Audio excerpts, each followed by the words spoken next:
안녕하세요. 도라지 탐정입니다.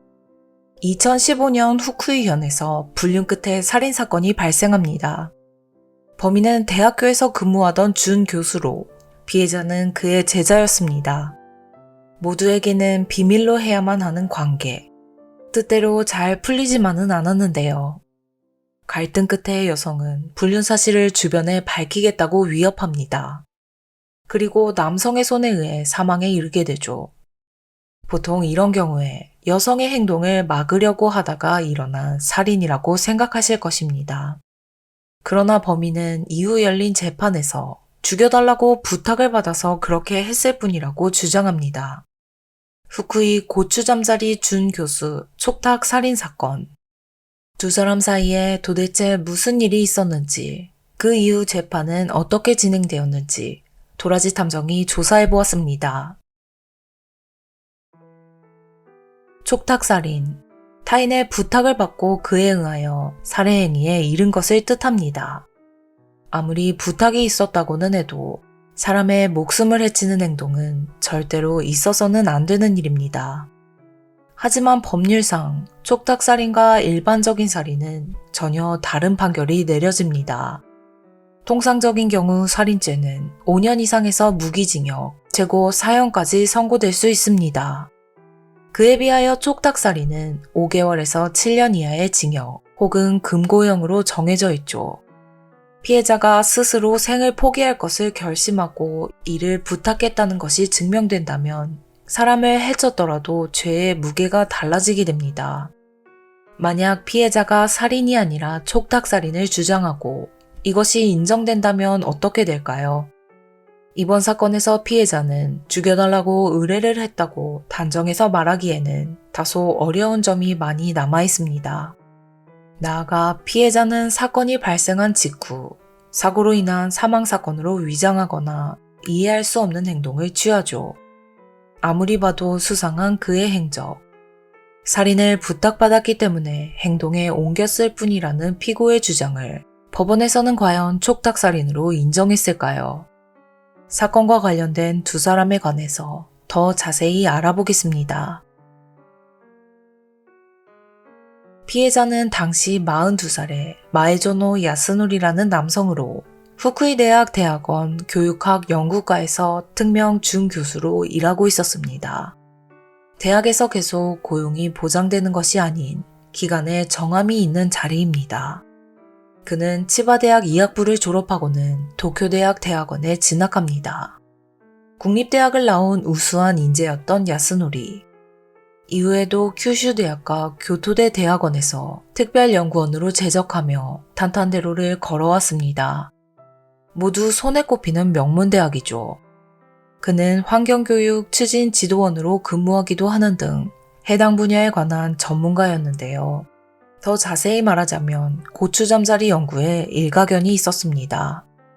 2011년 고추잠자리의 생태를 연구하던 야스노리는 논에서 우아한 고추잠자리가 여름이 되면 서늘한 산간부에 이동한다는 것을 일본 국내에서 처음으로 밝혀내기도 합니다. 사생활 면에서도 아무 문제가 없어 보였습니다. 결혼을 하고 아내와 아이 둘, 이렇게 4명이서 가정을 이루고는 후쿠이현 카츠야마 시내에서 살고 있었죠. 하지만 그에게는 비밀이 있었습니다.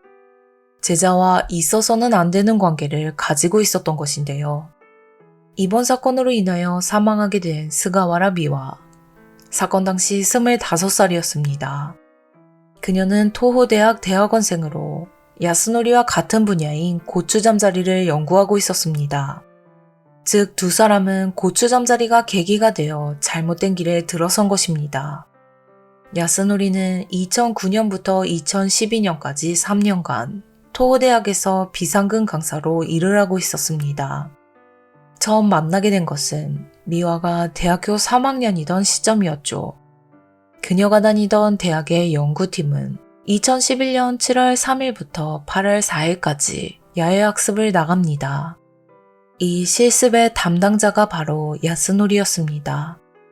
스승과 제자로 처음 만나게 되었지만 곧이어 남녀 사이로 발전한 두 사람.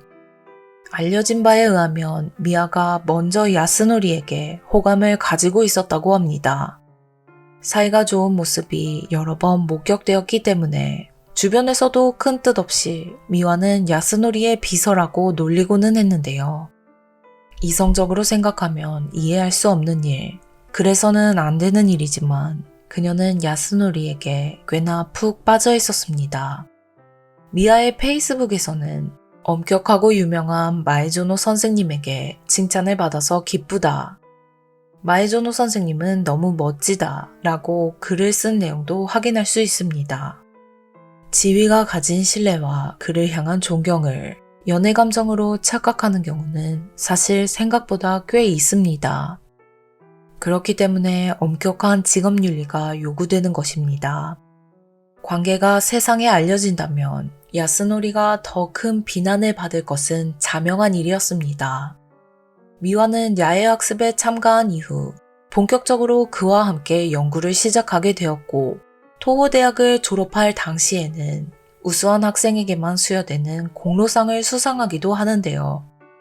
학업에서도 그에게 꽤나 의지하고 있었던 것으로 보입니다. 야스노리를 향해서 점점 더 커져만 가는 감정. 하지만 일은 뜻대로 풀리지 않았습니다. 그녀는 바로 대학원에 진학하는 것을 선택하지만 야스노리는 토호 대학에서의 계약이 끝나고 후쿠이 대학으로 거취가 정해집니다. 지바에서의 모든 생활의 기반을 정리하고 후쿠이현 카츠야마시로 새로운 시작을 하기 위해 이사를 간 것이죠. 후쿠이와 치바 사이에는 540km 이상의 거리가 있습니다. 서울에서 부산이 약 400km인 것을 생각하면 상당한 거리입니다. 생각하지도 못한 장거리 연애. 안타깝게도 이것이 원인이 되어 그녀의 정신은 점점 피폐해져 갑니다. 야스노리가 후쿠이로 이사를 가면서 미와는 가정이 있는 그에게서 버림을 받을지도 모른다는 불안을 느낍니다. 두 사람의 관계에서 더 큰 감정을 가지고 있던 것은 미와였습니다. 감정을 주체하는 방법을 알지 못했던 그녀는 점점 자신에게 상처를 주는 행동을 하기에 이릅니다. 결국 장거리 연애를 도저히 버틸 수 없다고 생각한 미와는 큰 용기를 냈습니다. 바로 후쿠이현 카츠야마시에 야스노리를 따라간 것이죠. 후쿠이는 일본의 주요 도시도 아니고 커리어를 생각한다면 현명한 판단이라고 할 수는 없을 텐데요. 무리한 결정을 내릴 정도로 야스노리를 향한 미와의 마음은 깊었습니다. 모든 생활에 거점을 옮긴 그녀는 야스노리가 하고 있던 연구에 적극적으로 참여하면서 그의 가족들과도 친밀한 관계를 맺게 됩니다. 안타깝게도 사건이 발생할 당시까지 야스노리의 부인은 남편의 제자가 설마 불륜 상대라고는 상상도 하지 못하고 있었던 것으로 알려졌습니다. 미와는 그의 부인이 만들어준 티셔츠를 입고서는 연구 발표회에 참가한 적도 있었죠. 부인은 미와에 대해서 그저 좋은 인상을 가지고 있었습니다. 미와의 일방적인 노력 끝에 어렵게 손에 넣은 환경. 하지만 웬일인지 두 사람의 관계는 점점 악화되는데요. 이유는 야스노리의 태도의 변화였습니다. 그가 미와를 무시하거나 배려하지 않게 된 것입니다. 미와의 페이스북을 보면 다음과 같은 글이 있습니다. 갑자기 마왕님에게서 내일까지 환경교육학회에 구두 발표 신청을 해라. 서류를 확인해야 하니 지금 당장 보내라 라는 연락이 있었다. 그녀가 말하는 마왕님은 물론 야스노리입니다. 내용을 보더라도 꽤나 일방적이죠. 그렇게나 좋아하고 있었던 야스노리를 미와는 어느새부터인가 마왕님이라고 부르고 있었습니다. 두 사람 사이에는 무슨 일이 있었던 걸까요? 미와의 지인에 따르면 그 즈음부터 그녀가 야스노리와의 전화통화에서 자주 다투는 모습을 보았다고 합니다. 많은 문제가 있던 야스노리의 태도. 이로 인하여 갈등은 깊어졌지만 그러한 모습에도 미와는 마음을 쉽게 정리하지 못하고 그를 떠나지 못하고 있었습니다. 보통 연애를 하면서 상대방으로부터 무리한 요구를 받거나 나를 배려하지 않는 모습을 보게 된다면 마음이 식게 될 텐데요. 미화는 오히려 반대였습니다. 점점 떠나가는 야스노리의 마음을 다시 얻기 위해서 더욱 열중하게 되었죠. 그녀의 행동은 점점 위험한 수준을 향해 가고 있었습니다. 야스노리를 협박하는 행동이 시작된 것입니다. 사건 하루 전인 2015년 3월 11일 오후 4시경, 야스노리는 미화에게서 다음과 같은 메시지를 받습니다. 언론과 가족 그리고 대학에도 관계를 다 폭로하겠습니다. 두 사람의 일을 모두에게 알리겠다는 것이었습니다. 야스노리도 꽤나 당황했을 텐데요. 이어지는 메시지도 심상치 않습니다. 지금부터 야스노리의 집에 불을 지르겠다.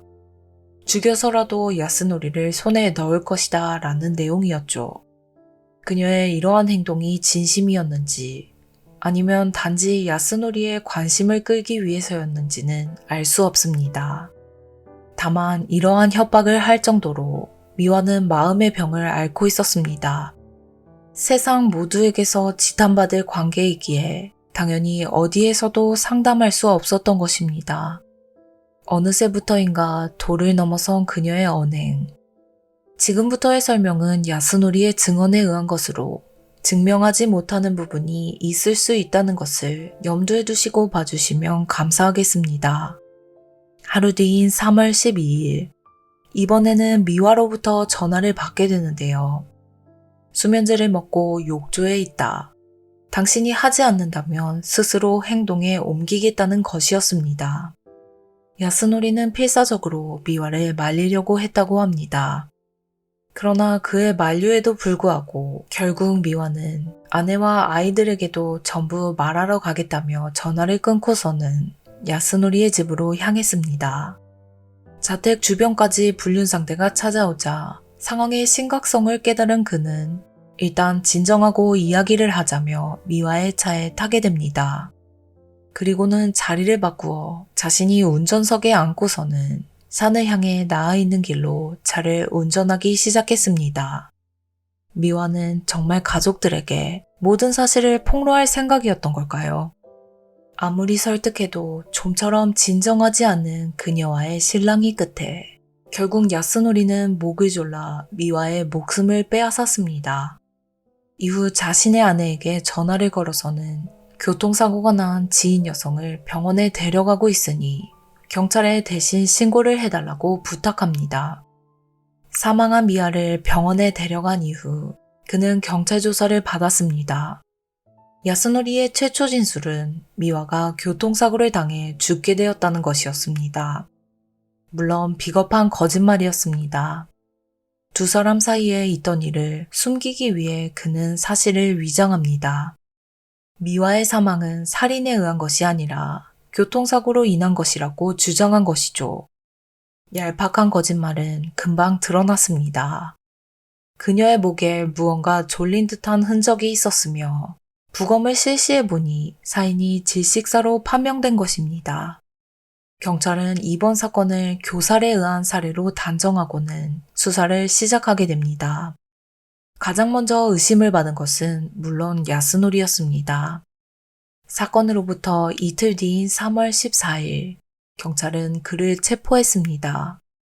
타인에 의한 교살로 판명된 이번 사건에서 교통사고를 당했다며 거짓말을 하고 있는 그가 가장 유력한 용의자로 지목된 것은 당연한 일이겠죠. 그러나 이후 야스노리는 모두를 놀라게 하는 말을 꺼냅니다. 재판에서 미화의 부탁을 받고 한 일이라고 주장했던 것입니다. 2016년 후쿠이 지방재판소에서 공판이 열렸습니다. 재판원 재판으로 진행된 이번 사건.